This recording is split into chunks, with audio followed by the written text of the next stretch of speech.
Hey everybody, so we are back to have a conversation today. I've got my kombucha and so sort of tea and conversation. And today, Jennifer, Taki, and I were so excited to introduce you to Andrea Hope.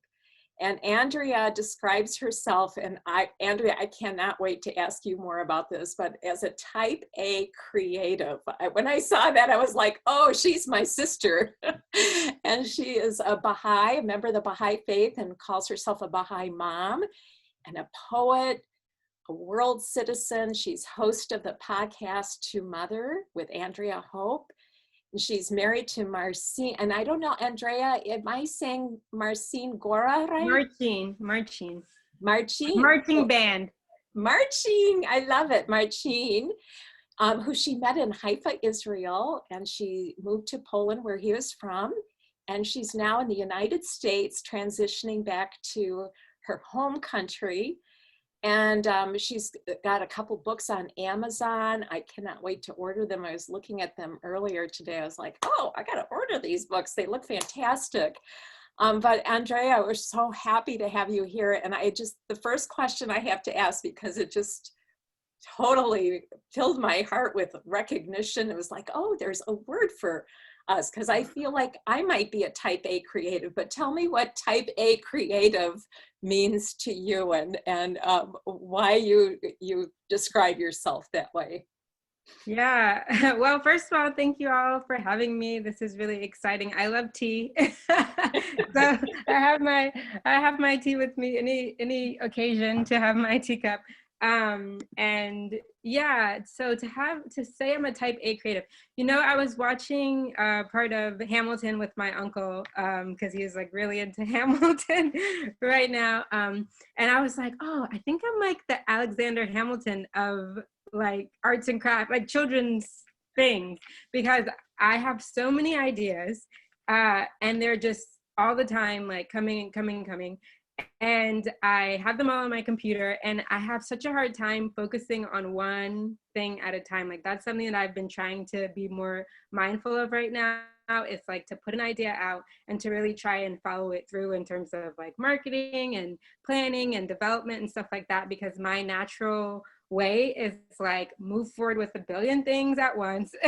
And then of course when you're in the process of creating something, then you see something else that gives you another idea and things like that. So I'm just like so full of ideas. I generally try to focus in on things that are related to children or poetry, like to try to guide myself. But I do like to have some sort of organization. Like that's why I ended up doing poetry, because I'm so interested in all types of art, like any types of creativity, especially the performing arts I'm interested in. But at a certain phase in my life, I said, I feel like I'm doing the jack of all trades things, where I'm doing a lot of things, but I'm not doing anything really well. And I really wanted to strive for excellence in something. So I just had to like sit with myself and start to think about what would that be for me. And so I narrowed it down to things that have to do with family and child development and poetry, because those are my things that come naturally to me that I can build upon. So I guess that's kind of my mindset of like, I'm very driven. I have a lot of ideas, but I'm also definitely like a messy, creative, artsy person. Yeah. Andrea, what is it about the child development that really pulled you in? Was there something that happened in your own life, or do you have your own kids that made you resonate with helping the children today with, I guess, moving forward with their vision? Is that what your role is, and what is, I guess, how did you get started in the child development aspect, and then what is your vision for your work in that space? Yeah, that's really a great question. I think it's something I just naturally gravitated towards. I do have 2 kids. Usually when people meet me without my kids, they're like, you don't look old enough to have kids. But I'm usually with my kids, so it works out. But we have a 2-year-old daughter and we have a 9-month-old son. So they're quite close together. But yeah, we have 2 kids. But I always loved children when I was growing up. I babysat at a very young age. And I just always was very attracted to this notion of the balance of, I guess, understanding and questioning the world around you, and the whimsical, like imaginative aspect of being a child, where it seems really accepted when you're little, and then as we grow older, I think the balance kind of shifts to the more serious and the more real world kind of mentality. But I was always very much attracted to this like balance of dreaming and imagination, and how that can teach us real life lessons, like through that balance of creativity and, real world issues and problems.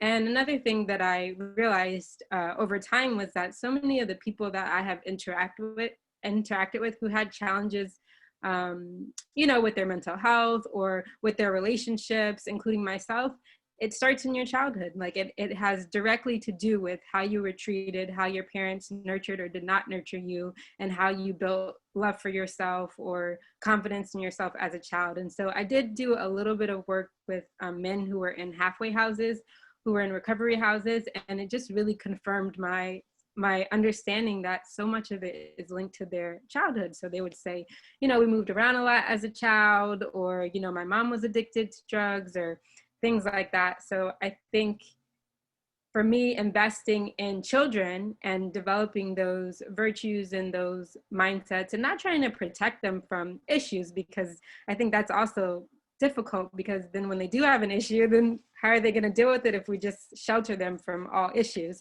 But I think just investing in that age group of childhood, it's much easier to address it at childhood than to take an adult and try to get them to unlearn the things that they learned about themselves that are stopping them from being their best or feeling their best. Mm-hmm. So yeah, that's pretty much how I focused on childhood. And with poetry, it was more that my great-grandfather passed away when I was about 11, and we were really, really close. Like my great-grandparents helped raise me, and they taught me the Baha'i faith as well. And I had already written a few poems, but at that time I started really writing a lot of poetry.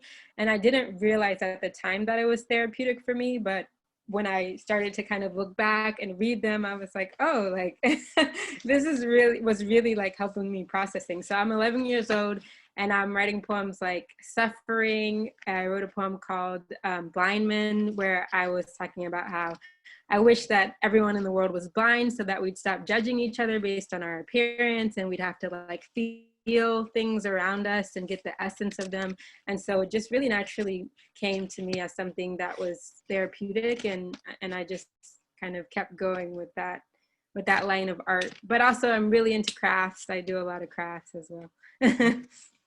So are you looking to write children's books, or what kind of, in what method are you hoping to take your love of helping children navigate and develop through this world?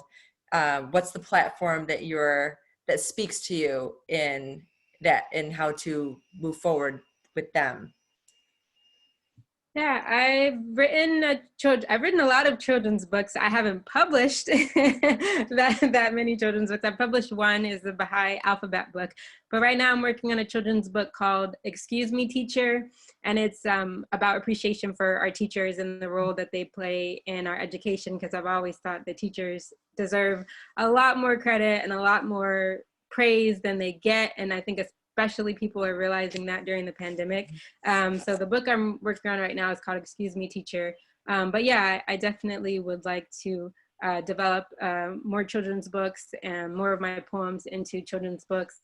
And my ideal, like my big picture long-term goal would be that I would love to have an indoor playground cafe. That is, yeah, this is like, especially if it was in a tree house, but that's like really like, that would be really like the idea. Like I would have a tree house, because tree houses are so fun.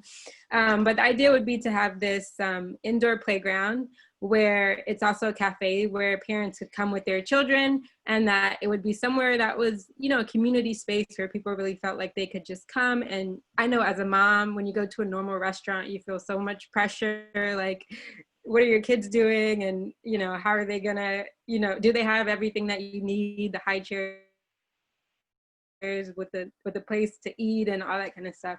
So really to have a space where it could feel like a real community and people are interacting with each other, but it's also like an educational space, so that the playground features different cultures.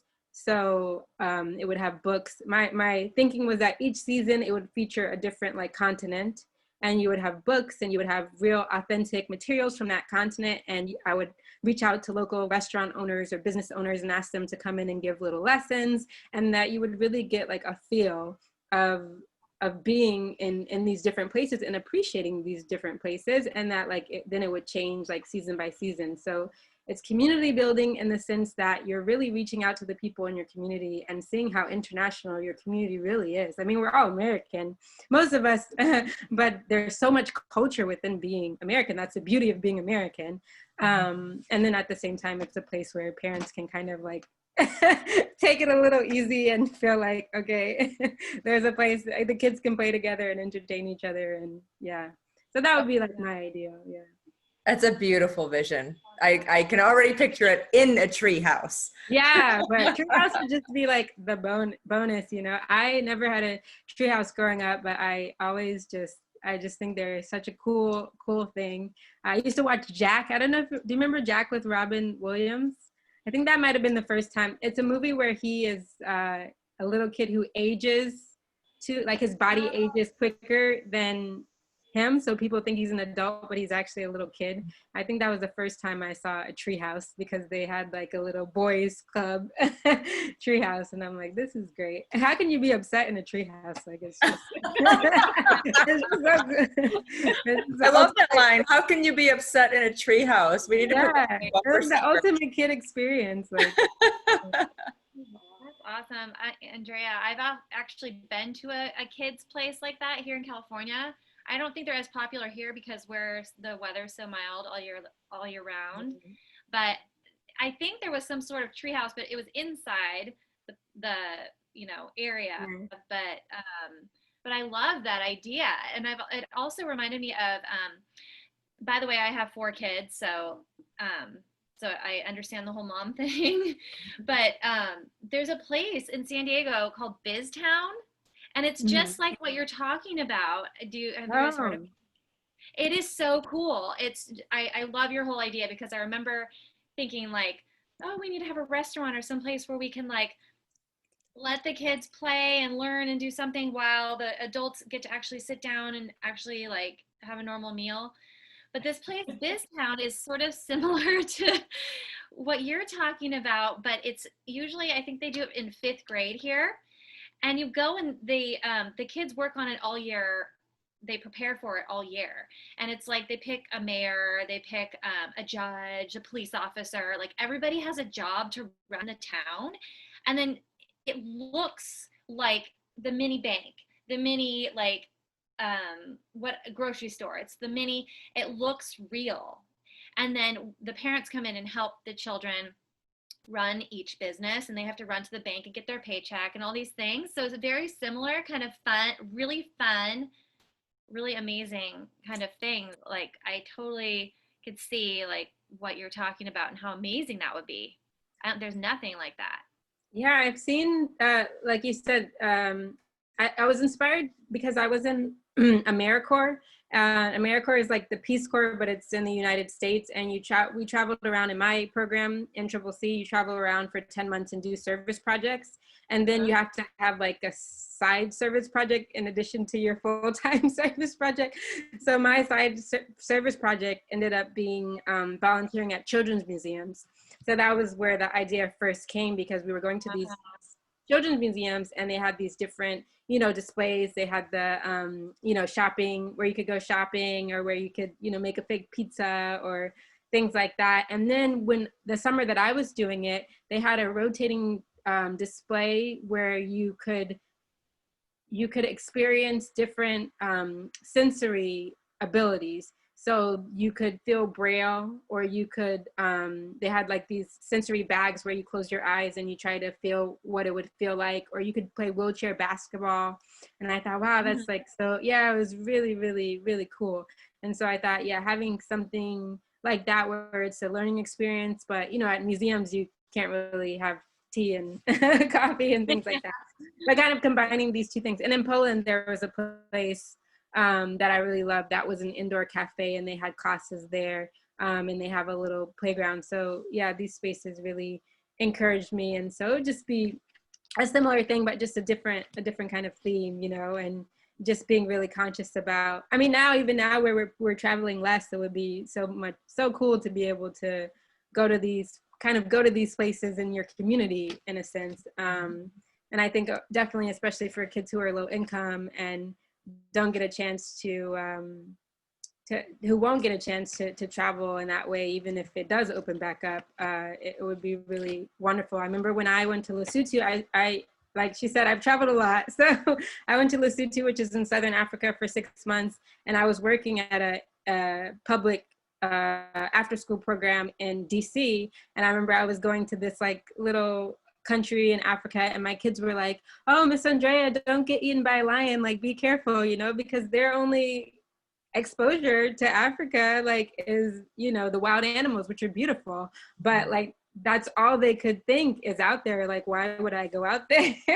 You know? And so it was interesting, even for me, like while I was there, I tried to like write them letters and send them pictures and just, you know, show them you know, what life was like for people there, and also kind of to put in their minds also that it's something feasible for them, you know, because it wasn't really expensive to go. It was just about, you know, deciding that you want to do something, and then, you know, maybe you don't buy shoes for a year and you put that money into a ticket and you go, you know. So yeah. Wow, I love that. So you described too, and you've traveled, and you describe yourself as a world citizen, which I love. I totally call myself a world citizen. In fact, we often think if we could had a flag outside our house, it would be at one of the globe. And you've traveled different places and lived different places. And so what have you learned? And I know you do some work around race, and one of your books is I don't know if it's a newer book, but it's sort of an appeal to how people can be an ally. Will you break the silence? This is the book. Yeah. Will you break the silence? That's the book. Yeah. So tell us about this book, and tell us about your sense of being a global citizen. Yeah, I think I had a very peculiar, maybe not so peculiar nowadays, but my upbringing in the United States was that I was actually born in the Bahamas because my great grandparents were pioneers for the Baha'i faith, and they traveled to the Bahamas to support the Baha'i community there. And then I ended up being born there and living there for 6 years. So because pretty much in the Bahamas, people are brown skin. I mean, there's some tourists, of course, but we weren't in Nassau. We were in Freeport, which is not as popular tourist destination. But yeah, so my concept of people was so much more just personality. Because I think when everyone's kind of the same race, it's generally more just a personality thing. So when I moved to the United States was the first time I had these conversations about what it is to be of a race. So my mom told me when I was little, I used to describe people by their actual like shade. I would say, like, someone would be like, "Oh, was the person black?" And I'd be like, "Oh no, they were like a sandy brown." I would be like, "Oh, she was kind of like a peachy color." My mom said her favorite was paper bag. I was like, "Oh, they were paper bag colored," because I didn't have this cotton. Like, they're not like black, you know, and they're not white. So I really, like, it took me a little while to learn that there were like races for people, and even that race then meant something. And I think it's very ingrained from my experience in American culture that race means something, that I got it from both sides growing up. So I got it from people who were different races than me, expecting certain things of me, but I also got it from people of my same race, expecting things of me that, like, maybe I didn't have because I grew up in the Bahamas or because I grew up in an international community or whatever like that. So it was just like so ingrained that I got it from like all over. So that was very difficult for me to kind of fit into as a child.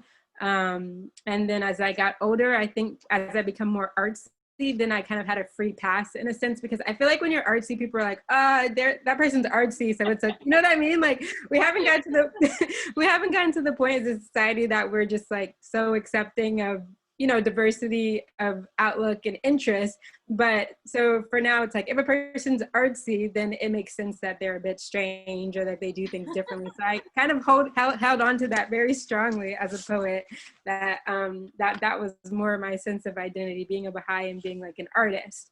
But yeah, so I think that has been something for me that I have realized. I don't know, I think at first I realized how it affected people as people of another race to have a feeling towards others or to feel separated, but I didn't realize how much it impacted maybe the person who is growing up in that and also feels like that they have to like align to a certain lifestyle in order to represent their race well, if that makes sense. And so that's something that I've been thinking about, even just in terms of representation and things like that. Like I remember in my husband's family, I was so nervous about what was, because they're Polish, like this is his first time to the United States, like his mom doesn't speak English, like very little. And so, I had this like nervousness about, oh, what are they gonna think? And even, his sister, she speaks very good English. She actually has her PhD in linguistics. But I had this nervousness about me, and they were always very welcoming and open and accepting of me. But I remember one time I was with his sister, and we were talking about fairies. Oh, there was a show where there were fairies, and all their cute little fairies were flying around, and they were all like white, and the only people of color, they weren't actually black, but they were like blue, and they were like the villains. And I was talking to her about how this is something like when you grow up that can make you feel self-conscious, because you're like, if you're gonna have them skin colored, like why not have them all the colors of the skin? Why just have them white? And she was like, you know what? I would never think to draw a brown fairy. Like I wouldn't even think to do it, or like a brown mermaid. Like it wouldn't even cross my mind that that was a possibility, So she's so open-minded. She's so like culturally aware. She's so loving towards me, but it's like so kind of ingrained in our culture that certain things are for certain kinds of people, or certain look to certain things that she wouldn't even think, to include that. And so that's why part of why I'm like this thing of children, of this whimsical nature, like, and this reality, I think is really important to keep both of those things in mind, because sometimes the pressure can, I don't know if I'm answering your question at all, actually. Well, I love where we're going. And I was thinking too, I know you make multicultural dolls, and I was thinking, oh, you need to make some fairies. Yeah, some mermaids, Because some fairies. Yeah, I brought like a little sample. Well, let me see. It's closed. I have to open the box. I brought a little sample of it so you can see. So that was one of the things. I went and I did this multicultural, I made a list of multicultural arts and craft supplies. It's just links to like things on Amazon that I thought would be really amazing for people to have as like basics in their classrooms or their home environment. So that's like multicultural crayons, or paints, or because a lot of people were saying when they were little, it was either pink or brown. Like those were the colors that you would color people, because that's what you had. So I had this list, and then I was looking at dolls, and there actually are a lot of really great dolls now, like with Etsy, and just even major organizations are really branching out for a lot of diversity. But when I was looking at doll making kits, there wasn't as much diversity in that, like where you kind of get supplies and you make your own doll. So then my husband's like, well, why don't you make one? And I was like, I don't know about that. I'm just complaining. I don't want to do anything. I don't know if I want to do anything about it. And he was like, well, you're obviously, expressing that there's a need for it. So yeah, then I got into this, okay, I want to make my own kits that I'm trying to open right now. Should have opened beforehand. So then the idea behind the kits that I made were that you could choose the skin color. And I went back to my childhood, and I didn't put black, white, or Asian or anything like that. So the skin colors are chocolate, almond, cinnamon, caramel, and vanilla. To go back to my childhood of tones. And then you get food is always universal. Yeah, and all of it is great. Yeah, all of it's flavorful and wonderful. So this is like the kit, And this is like, so inside of it, basically, there's this doll. So this one is the almond one. It's just like a nice little cloth doll. And then you get to choose your hair color. So there's black, brown, red, gray, or blonde. And then you get to choose fabrics. And I tried to also be like multicultural. So this is an Ankara fabric from Ghana in this bag. And yeah, different kinds of fabric. Then you just get like yarn and fabrics and needles and things like that, and everything basically you need to make a doll that looks like you. And then I was thinking with the pandemic, it's also cool because you can make a doll that looks like someone you're close to, like a loved one that you're not getting to see. So right now I'm working on making like a little grandma doll. And I thought that would be really cool, like, because if we don't go back to Poland, it would be really nice to make our daughter Azalea a doll that looks like her grandma, and then make her grandma a doll that looks like Azalea, and then they could have, yeah, I thought that would be really something sweet.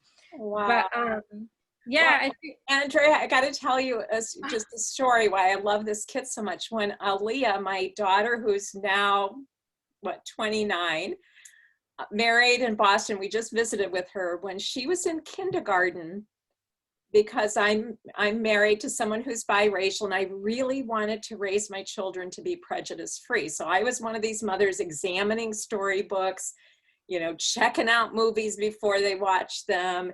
And I wanted to make a Ruby Bridges doll because she loved the story of Ruby Bridges. So I'm looking all over town at the arts and crafts shops, and all they had were dark black construction color. Like you said, there is no range, it was just black or white. And I was like, well, this is all there is. So if I had had your kit back then, we still have the Ruby Bridges doll, and we love it because we made it together. And, we brought Ruby Bridges into the kindergarten classroom, read the storybook together, showed the doll we had made. And, we still have it. It's with her kids now. But your kit is brilliant. And I love that you named the colors after a food. Like chocolate being so sweet, that positive association with each of the colors is so, so thrilling to me. So I just had to tell you that because that was my real live experience. There was no other choices if we were going to make something. So you're really providing a great service. Andrea, are these dolls, are you already in production? Are these dolls able to be purchased by people? Yeah, I have an Etsy shop, and so they're available on Etsy. Yeah, I have Andrea Hope Org is my Etsy shop. Okay. They're called Love Thy Creation dolls. Do-it-yourself doll kits. Oh my gosh. Yeah. I can already think of so many people, or I would love to be able to share your website creations to so many people who I can tell right now would just absolutely devour your dolls, especially because they're labeled after food. No. I love that. It's a hands-on thing. Oh, that is so much fun. I can't even tell you. That is so awesome. Like I just can't even wait to get my hands on those. Right. So amazing that you actually put it together as a kit. Like, I feel like I come up with lots of ideas too, but I just don't. I mean, I would never follow through with that. Like, that's amazing. I love what you did. Yeah, and you said that was one of your goals is that, and you do, I can just, you have so many wonderful creative ideas, and the follow through to have an idea and then take it through all the stages. I'm so glad your husband was like, you got to do this, and supportive, and that you did, and that it's available. It's just great. I love Etsy.com. They have so many neat things there. So they do. Yeah, they have so much great things. Yeah, and Sesame Street also encouraged me. I don't know if do you watch Sesame Street? Because you said that you have young kids, right, Jennifer? Well, no, not that young anymore. Oh, they're not young. Yeah, I mean 6 is the youngest, but we don't watch TV really. Yeah. Oh well, we don't. We don't. But yeah, I know Sesame Street. yeah. I get all my TV things like from what gets popular on the internet after people watched it on TV. Yeah, me too. So like 4 years later. Yeah, so Sesame Street had a song called Color of Me, and it became like popular on the internet, and it has this similar where they're comparing their skin color to things like, I think there was like a lion's mane and a horse, and maybe there was chocolate. And so that's a really great song, Color of Me, by Sesame Street, that celebrates the skin tone. But yeah, we're the same. We have some educational things that my daughter watches, but yeah, TV is a bit intimidating. It's too much. Andrea, you said something that was very insightful when you talked about the dolls. You mentioned that your husband had said, well, why don't you go ahead and, and do this? And you kind of, you laughed and you said, well, I just want to complain about it. I don't want to do anything about it right now. And I felt that that was just so insightful because you recognized, initially the barrier, and then you broke through that barrier and you went and did it. Like even though you recognized it at that moment, yes, you were just complaining. At the same time, you had this vision, and then it was your husband, somebody who loves and cares about you very much and supports you, that kind of gave you that nudge to actually do something about it. And so I would say I'm grateful for him and for you both to have that relationship that's strong enough that you were able to say, you know what, you're right. I'm going to go do this. Because so many people have so many ideas and are in the exact same position you are. We have these ideas, we're complaining, so to speak, about what's happening, and we would love to see the change. But what sets you apart from everybody else is that you became the change that you wanted to see. You're like, I just want to do this. I'm going to create this. And you did. And look at, now we have these dolls for everybody. So bravo for you for following through on that one vision. No, thank you. Yeah, it's been a lot, because I don't have a background in sewing or anything. So it's been a lot of like research and connecting with people and finding some fabrics I like online and then getting them and being like, oh, this is not gonna work. So that's one of the projects that I'm trying to like kind of stick with and like see through, because I'm like, it's a big learning process. But this was also something that I learned, to go back to what Kim asked, like part of the reason I wrote the book, Will You Break the Silence, which is based on a quote from Martin Luther King that says, in the end, we'll remember not the, what does it say? I don't want to misquote it. Not the words of our enemies, but the silence of our friends. And it's a very powerful quote, and it's a nudge, like you're saying. My husband gave me a nudge, also a challenge, and I think Dr. King also is giving a challenge here. But one of the things that I found is that there are so many really good-hearted people. There are so many people who really want to be open, and they want to help, and they want to be peaceful, and they want to be encouraging, but they don't know what that looks like for them. And it's overwhelming. And that's what I found with my husband. My husband's Polish. He didn't grow up in the United States. We have a lot of tough conversations about race, about culture, about being American or Polish and things like that. And it's like, we're both, I guess when I grew up, it was presented to me like, well, people on this side of a concept, they're just bad people, and people on this side, they're good people. And then somehow we have to convince the bad people to be good people. But what I've learned over time is that you could be both good people and just have very different ideas of how to bring about peace or how to bring about justice. And sometimes people can feel overwhelmed by what that means for them. So one of the things for me that I learned, like through this process of traveling and through doing different arts, is that it's easiest when it's close to home.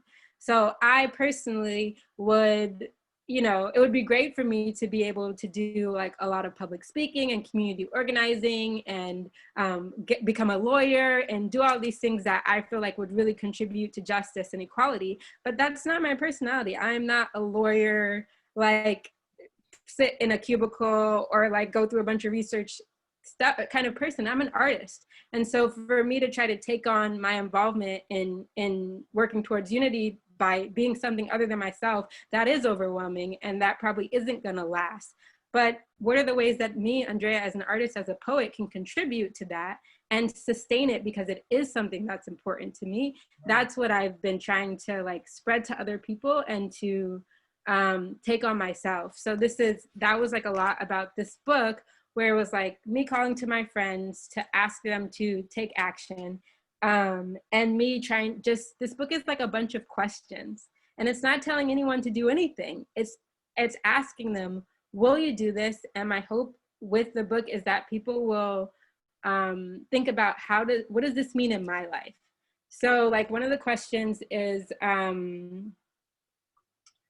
will you ensure that equal also applies to opportunity?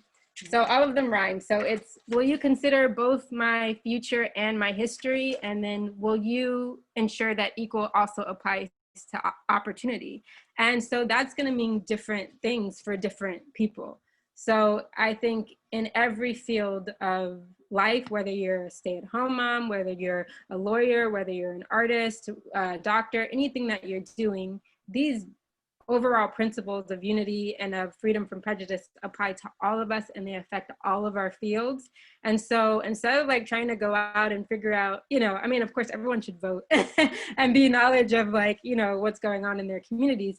But I just think instead of trying to go off somewhere and like just contribute to things that like feel far from you, to think in my own field, in my own life, what does that mean to me? And so maybe that means like, making a book about a Black mermaid instead of another book about a white mermaid. Or maybe that means, mentoring, like choosing a person in your community who's low income, whatever race they are, and mentoring that person and giving them the opportunities that you wish that you had when you were younger, or that you did have when you were younger.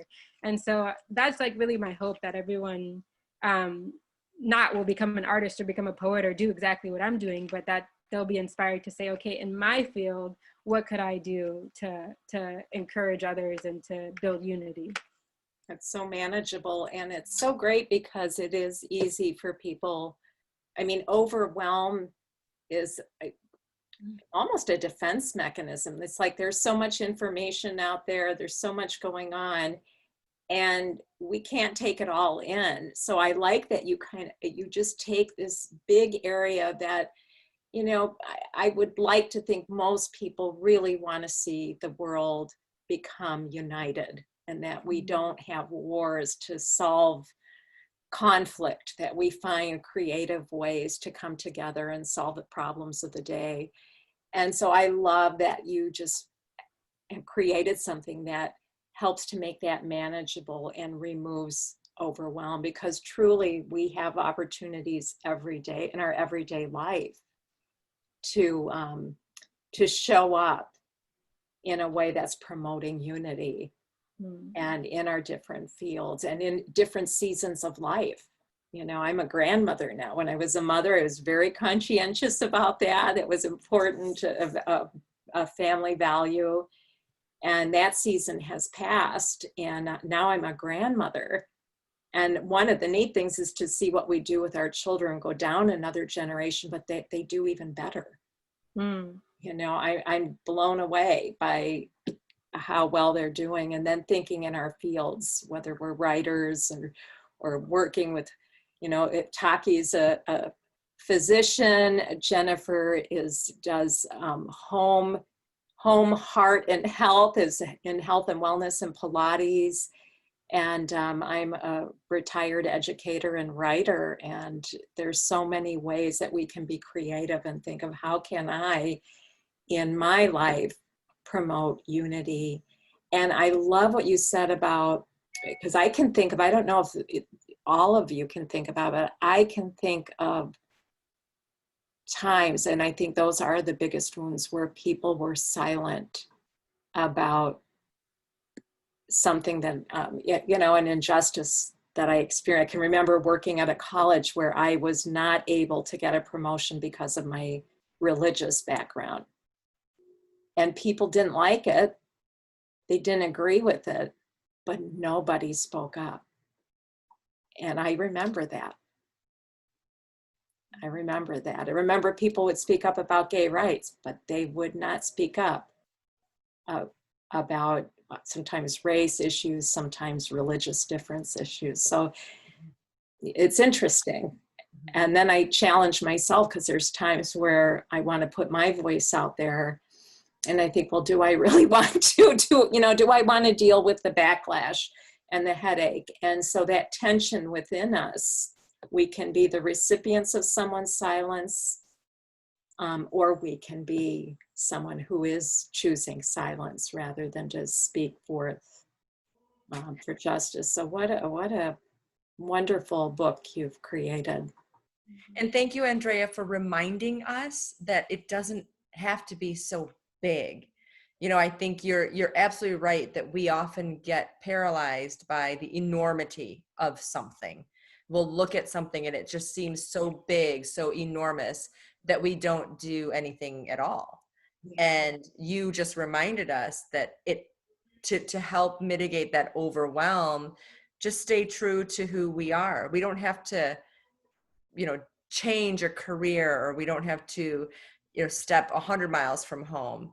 We can start just being who we are and amplifying our strengths in the direction of unity and change. So thank you for reminding us of how to do that and the importance of that. Yeah.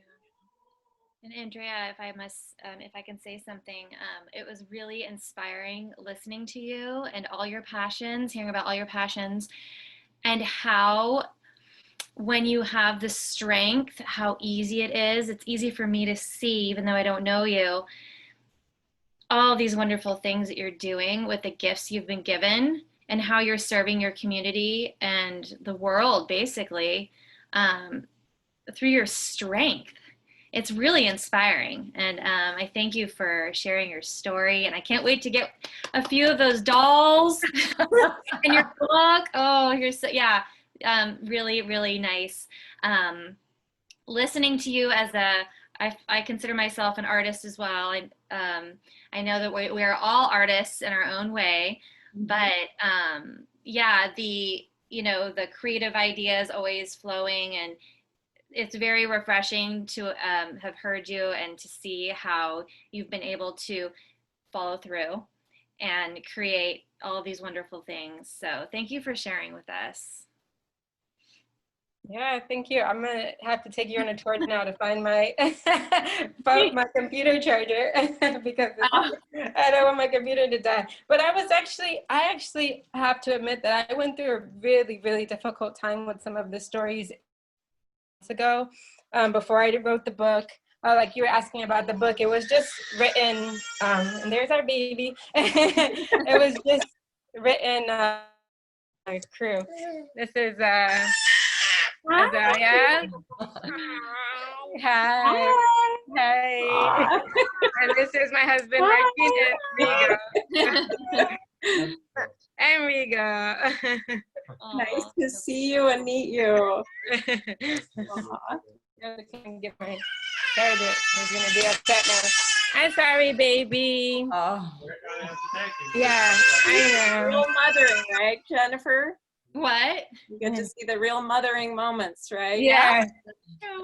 Yeah, I was gonna say, yeah, I have to admit that I did get really down for a bit a couple months ago, right before I wrote the book, feeling of overwhelmed and feeling like what I'm doing is not enough. And it's so funny because I would talk to people that I know and they're like, you do so much, and but I felt like it wasn't enough.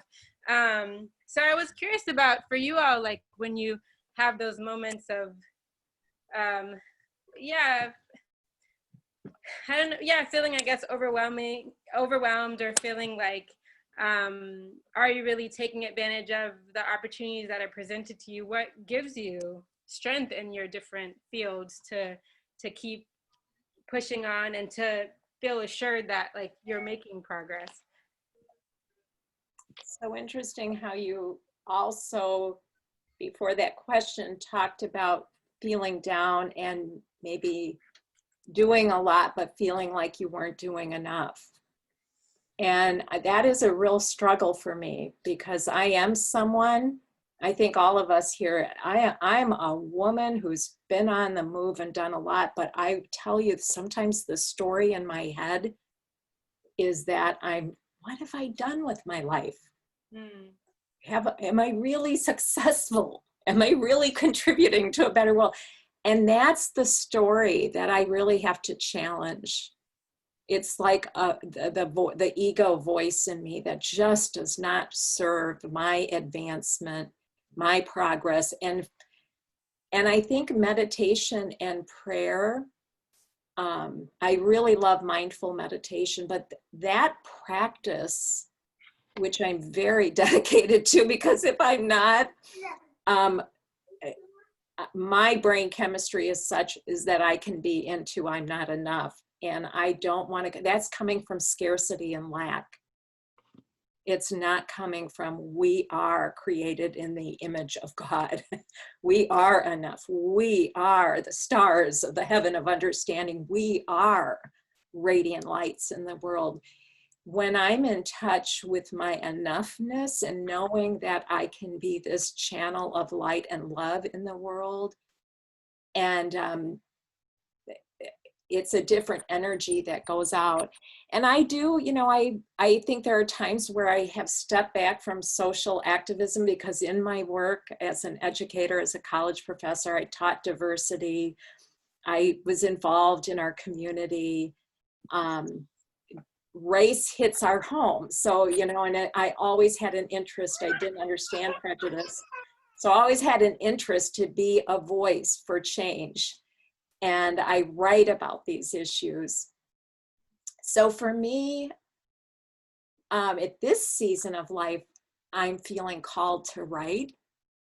And I think if I don't take the time to meditate and be mindful and I say this phrase a lot, and I know you all love it, but listen with heart and soul to the songs of the Spirit and treasure them as thy very own sight, that listening my whole life, when I've listened to what's next and I follow, I'm hearing my soul being guided forward. It's very different than being guided forward in fear, anxiety, doubt. I may have emotions around racism and what's happening in our world.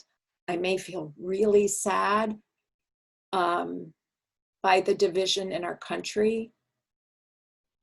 And when I sit in prayer and meditation, I feel like I'm directed to what I can do that's positive with those emotions. So for me, it's a really intuitive process, getting away from the ego thoughts that bring me down or put others down, and really connecting with my soul and my vision that, who do I want to be remembered as too? I think that's, yeah. So I don't know. How about Taki and Jennifer? I'd love to.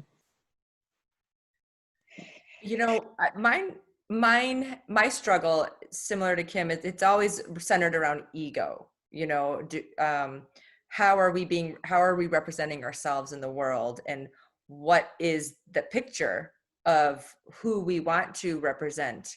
How do we want to represent ourselves in the world? And I feel like through my life, the person that society that I feel pressure to represent, or how I feel to represent me, is not always congruent with what serves my soul. And what I have found to help me out of that ego sense is two things: being connected with nature, just being outside and being connected to the greatness of our universe, our world, has helped tremendously, and gratitude. So just whenever my mind is in a place of darkness or darker thoughts, if I can just flip the switch and just be in a place of gratitude, that really helps. And I guess there's a third one. It's slowing down and being quiet. And similar to what Kim with, the meditation and the prayer, what being in nature and being grateful and slowing down does for me is a similar process that I imagine the prayer and the meditation does. Is it's allowing us to listen to the voice that's inside us and removing all the external voices that can cloud what that true essence of ourselves is trying to say to us. So it's really, Andrea, it's opening up the space to let our true inner voice be heard. And I do that when I'm quiet, when I'm in nature, and when I'm grateful. Wow. For me, as far as when I feel overwhelmed or like I'm not doing enough, which is often, I find myself or I catch myself. I think I even did it this morning where I caught myself thinking, what am I doing? And I'm never feeling like I'm doing enough. So that is a struggle that I deal with a lot. And there's been so many changes for me, and I know for everyone, but especially in the last couple months. I used to teach Pilates for 22 years straight and was wanting and wishing for a break so that I could do some of these other creative things that I wanted to do. But it's interesting how that fell away on its own.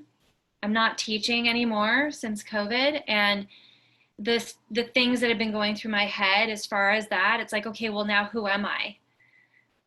What am I supposed to do? So I'm trying to, now I have a chance to do all these other things, but then the kids are being virtually taught by me. So now I have all these other roles that I didn't know that I was going to be doing. So it's like this struggle of, okay, but I still have all these dreams and passions within. How am I supposed to do all of this? So then I don't do I feel like I'm not doing anything. So I know that I am, but I think that us as women, we're just always struggling with those types of things. And those of us that are especially driven and disciplined and creative, it's really hard for me, going through COVID and all this to even know who I am anymore. My role keeps changing, but I'm also open to my role changing. I'm very open, so I kind of go with the flow as well. So that's kind of and staying in the moment and keeping things simple. Like Taki always says, I like to keep things very simple, as easy as possible. Stay in the moment, doing the little things around the house. I have much appreciation and gratitude for doing laundry, for doing the dishes. Like doing the dishes for me now, it's taken years, is like, okay, this is my time. I get to actually think and just be while I'm doing the dishes. Doing laundry, there's just so much to do that besides doing the things that I truly want to do right now, that movement always gives me peace of mind and clears my head. Movement will always be my go-to. It makes me feel sane. But movement, whether it be ballet or if I'm doing Pilates or if I'm out walking in nature, music. I have to be moving to music so I can get into that flow. So that is really the thing that has been a gift to me, I guess, that I can use to help me become clear on who I am, and I am doing enough, and it's going to be okay, and just stay open, Jen, because there's lots of things that are coming, and I'm okay with that. But yeah, I think we all struggle, and it's okay to not be okay, right, ladies? Yeah. We talked about that a few weeks ago. It's okay. Andrea, they were telling me, these two ladies were telling Kim and Taki were telling me, it's okay, Jen, not to be okay. And I was like, oh, okay. Because I forgot it's okay for me not to be okay, Right. to be sad or whatever it was that day. But yeah. Yeah, I think that. Thank you for asking that question. Yeah, what a great question. I was just thinking, actually, we could have a whole retreat Just on that question and the different ways that we shift from not enoughness to our dignity and our strength as women, even when when things are not okay and falling apart. I think it would be a really neat retreat idea too. Yeah. Or even a book idea. It's okay to not be okay. Yeah. Andrea, there it is. Another or a chapter. How about a chapter? Yeah. There was a children's book I found a couple of years ago that I think it was from Fisher Price or something, and it was called I Feel Different Ways on Different Days. And I was like, where was this children's book when I was little? And it was about how sometimes you feel sad and sometimes you feel this. And so I'm like, this is so great, to just embrace that, you know, we have different feelings on different days, and sometimes it feels like you don't even know why you feel differently, and sometimes it's clear to you, but sometimes you don't know. And I think similarly to you all, like those are definitely some of the things that help me, like that, even the concept of like a tree house is because like of being in nature, or like I used to bike a lot before I had children, and definitely prayer and gratitude. And for me, I would just add the consultation, like conversation or consultation, or however you want to, I guess, say it. In our faith, it's very strongly promoted, the idea of consultation. So I think, you know, with my husband or with anyone, when I feel like there's not much that I can do, when I actually have a conversation with someone about it, it's like, oh, actually there are things that, you know, I could do. Or like Kim was saying, you have this like, well, I'm not doing anything, or I'm not doing enough, and then you just talk to other people around you, and they're like, well, actually you're and I had to, and that was really helpful for me, to hear my family or to hear different people say to me, oh, actually this is how you helped me, or this is how, you know, someone in my, I gave your book to someone in my community and this was their reaction, and things like that. And it's like, just, I think friendship and consultation is so important. And I think maybe because it comes naturally to us, sometimes we don't think of it as something that helps us like move forward. But for me, it's like absolutely essential, because like the more I'm just in my own head, Mhm. sometimes like if I'm not in a spirit of prayerfulness, then it can be continue to be overwhelming. But when I actually start seeing that there are possibilities, and that there are avenues, and that there are ways that I actually, you know, have also helped people, um, or that I great ideas, you know, that's been really important to me. And I think I kind of try to guide my consultation. I say consultation instead of like necessarily conversation, because the idea of consultation is that you're trying to get to some like truth, or to some new place. And I find where when I'm just venting or just talking about things, like what I said before, like, oh, I'm just complaining about this, like, you know, that doesn't necessarily push me to somewhere else. But when I'm actually talking to someone because I want to get better, and because I want to do more, I want to like refocus myself, those are the times where it's more meaningful, where I know that my intention to bring this up is because I do want to do something. That's a Yeah. beautiful distinction, Andrea, the consultation versus conversation. Thank you for that. And that brings me back to this conversations and tea. You know, just having this hour with you is a calming balm. You know, I think the ladies will agree, when we meet, when we do this, it becomes a space for inspiration, you know, and idea sharing and consultation. And I thank you so much for sharing your ideas, sharing your thoughts, sharing your questions, sharing just your creativity with us tonight. Thank you very much. Yeah, so appreciate you. And we'll be in touch. I think we got some retreat ideas going on too for We our do. upcoming retreat. So just so appreciate you. And Jennifer, I'll let you say a closing word and I'll stop the recording. Oh, okay. Well, yeah, I just super inspiring, and all the things that you're doing are just amazing. And I wish you the best, and we all do. And we're so glad to meet you today and spend this time with you. It was really special. So thank you so much.